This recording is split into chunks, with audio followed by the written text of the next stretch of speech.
So before I get off of just like the theme situation, I wanted to talk itinerary with you.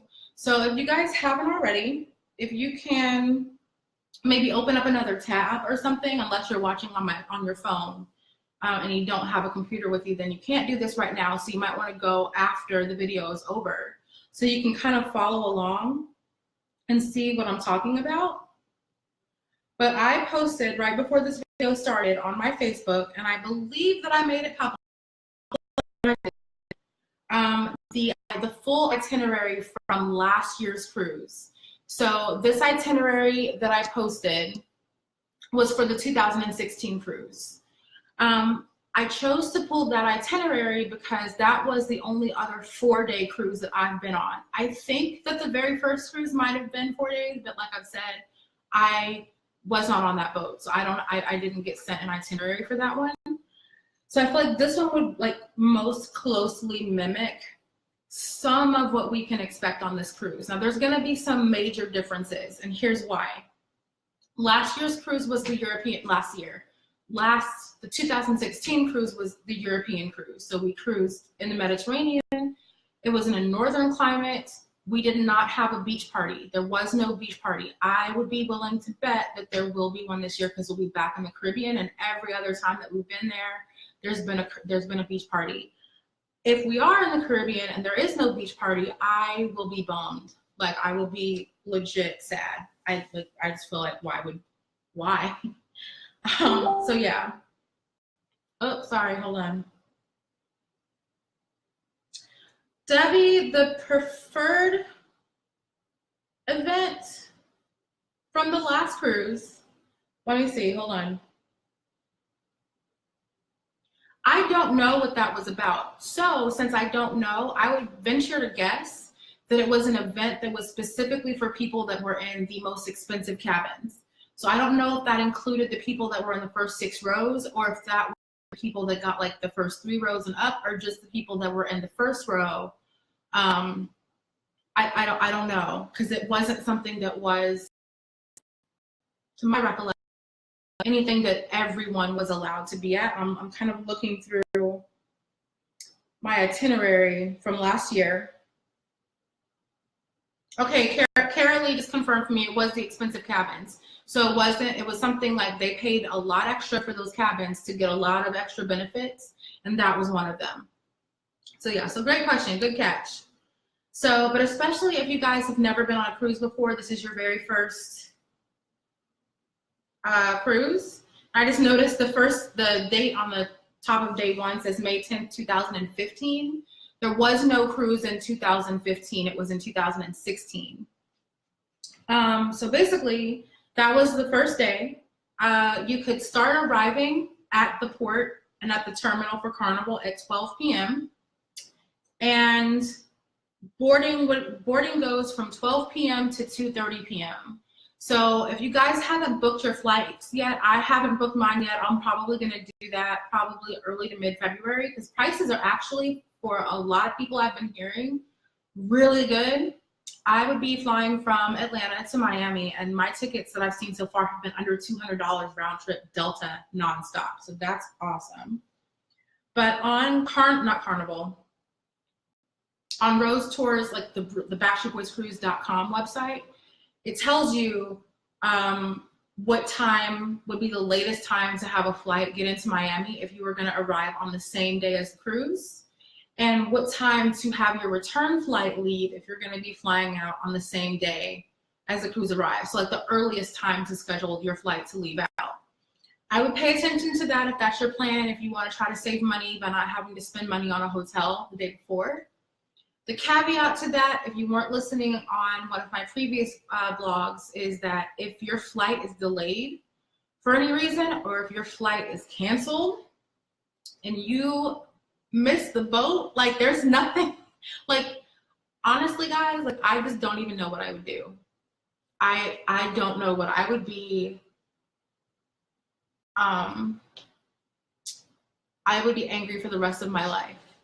What? Okay, Amber, so the first cruise was 4 days. Why don't you think there's going to be a beach party?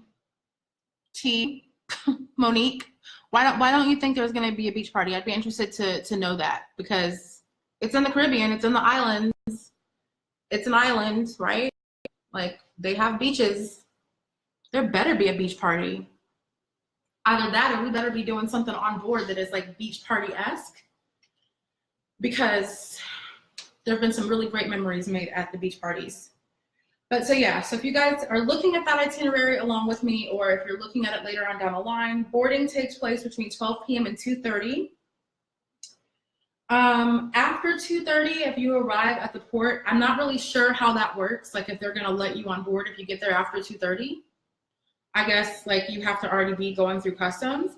I just wouldn't risk it, you guys. It seems like, I mean, I'm usually there, like everybody's usually so excited. I think pretty much everybody, and that's why I think it's a little bit chaotic and hectic when you first like arrive with however you got from your hotel to the port. It's a little chaotic because it feels like everyone's arriving with the goal of getting there like right around 12 o'clock. Because again, there's that whole thing where you get to see the boys actually board the boat before you get on.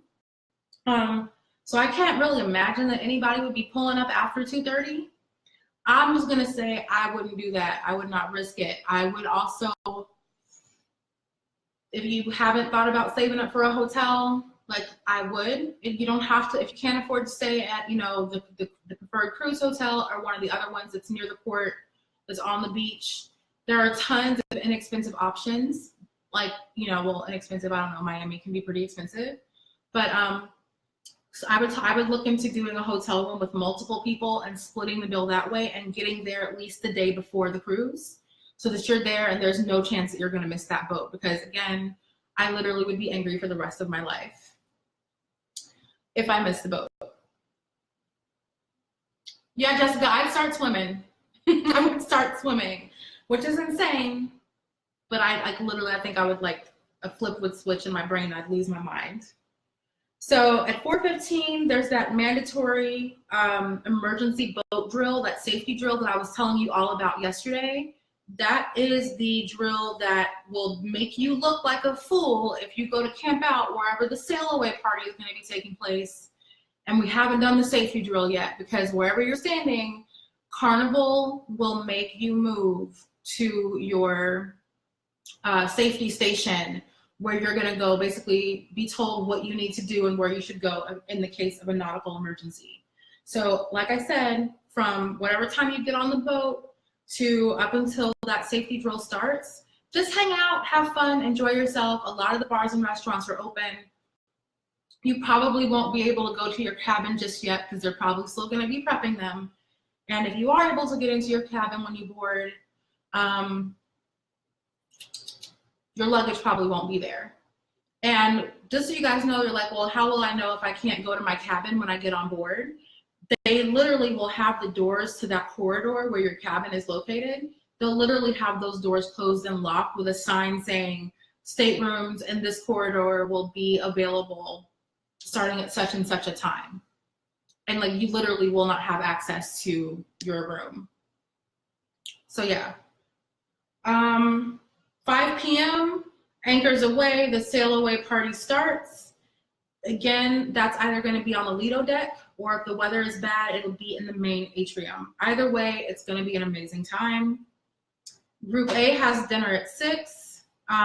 Group B, which would technically be late dining, they have the first event. Now, that's not to say that that's going to be the case this year, guys. They might change this itinerary up. This is no guarantee. Again, this is from 2016. But basically, after anchors away, Group A has dinner. There's 24-hour food on the boat.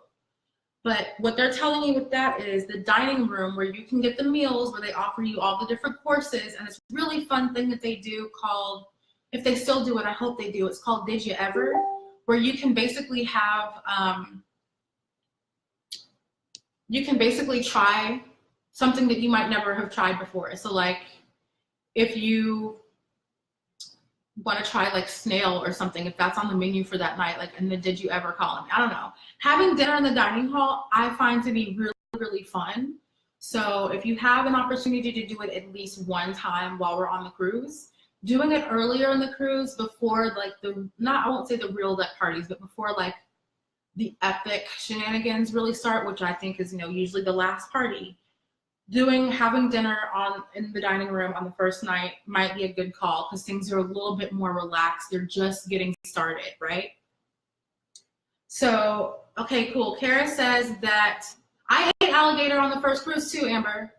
Kara says that on all of the cruises that she's been on,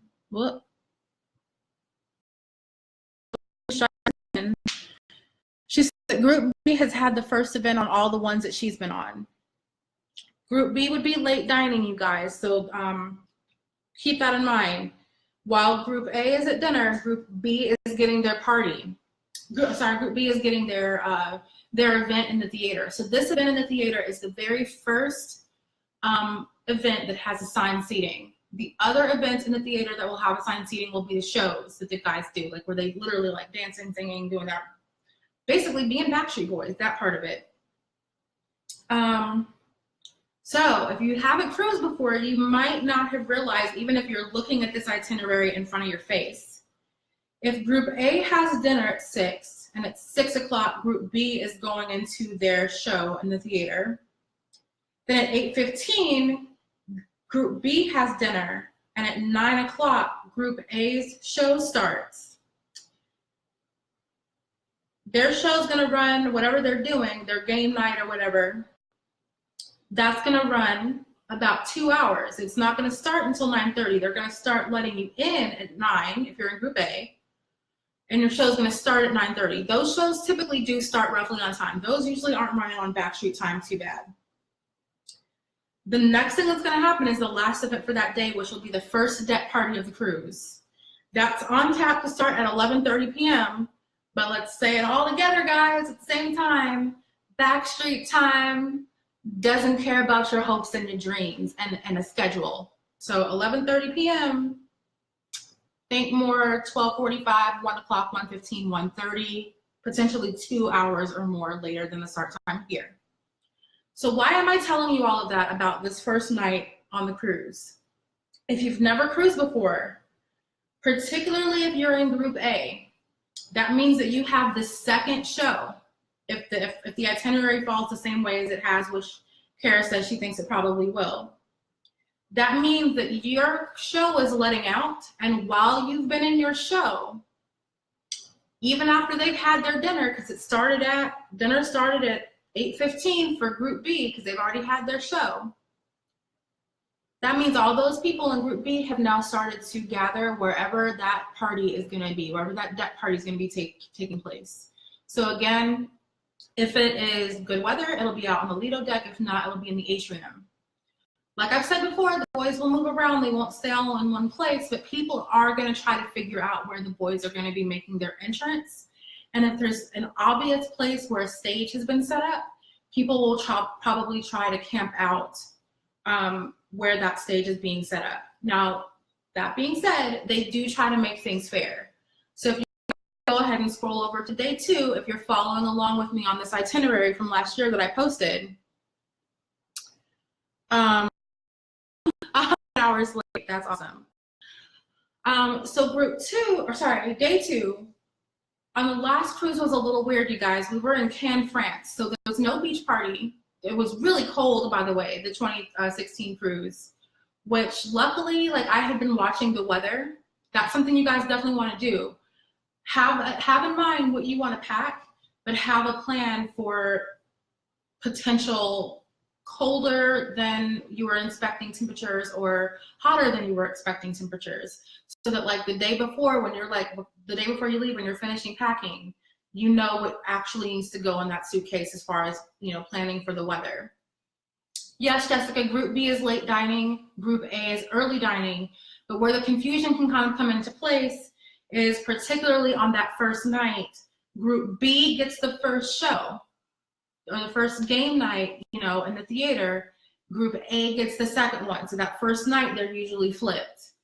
But yes, Group A is early dining, Group B is late dining. So this itinerary for day 2 is going to be a little funky.